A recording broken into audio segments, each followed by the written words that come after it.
Вот это фитофтороз. Вот очень хорошо видно. Вот ржавые такие языки. Это фитофтороз. Вот. Появился здесь. Здесь тоже характерное прям проявление фитофтороза. Такой картофель сохранить до весны нелегко. Дождливое лето в прошлом году клубни изрядно подпортило болезнями. Сколько за зиму выжило, покажет сортировка. Обычно семена сельхозпредприниматели начинают готовить в конце февраля, начале марта. Если запасов не хватает, то до посевной надо успеть заключить договор с поставщиками семян. И еще провести экспертизу товара на качество и на скрытую зараженность. Специалисты напоминают, только районированные виды способны дать хороший урожай при неблагоприятных условиях погоды, как показал прошлогодний опыт.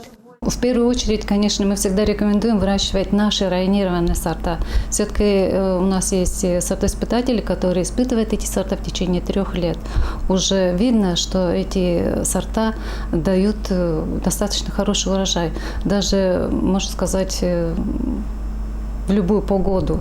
Кроме второго хлеба, аграрии к весне закупают также однолетние и многолетние травы. План ярового сева на 2020 год – 8,5 тысяч. Это несколько больше уровня прошлого, а хотелось бы больше. Так как сегодня в регионе животноводство развивается, используя новые технологии. Поэтому и к качеству кормов нужны новые требования. Сочная и питательная трава растет только на плодородной почве. Для этого нужно вносить минеральные удобрения. Сегодня аграриям необходимо уже посчитать, сколько понадобится подкормки. В профильном министерстве также напоминают про работу по внесению извести на полях, чтобы снизить кислотность почвы.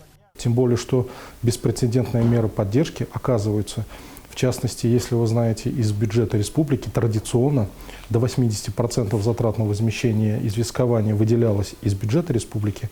Сегодня необходимость проведения этих мероприятий оценено на федеральном уровне, и 30% затрат будут возмещаться из средств федерального бюджета, недостающая часть будет возмещаться из бюджета республиканского. Всего не 80, а 90% затрат сельхозпроизводителя на внесение извести с этого года будет возмещаться.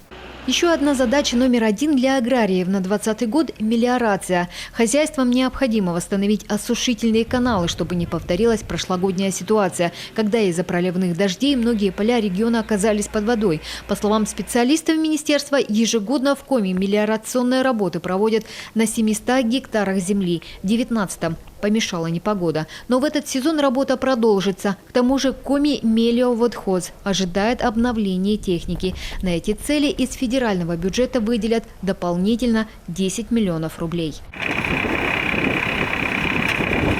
Сегодня же перед посевной проведут мониторинг состояния парка сельхозтехники на предприятиях, дабы весенние полевые работы начать вовремя. Впрочем, по данным профильного ведомства, за последние 2 года аграрии имели возможность значительно обновить технику. Республика субсидировала покупку 348 единиц. В этом году на эти цели предусмотрено почти 37 миллионов. Елена Кононова, Вячеслав Беспалов, телеканал Юрган.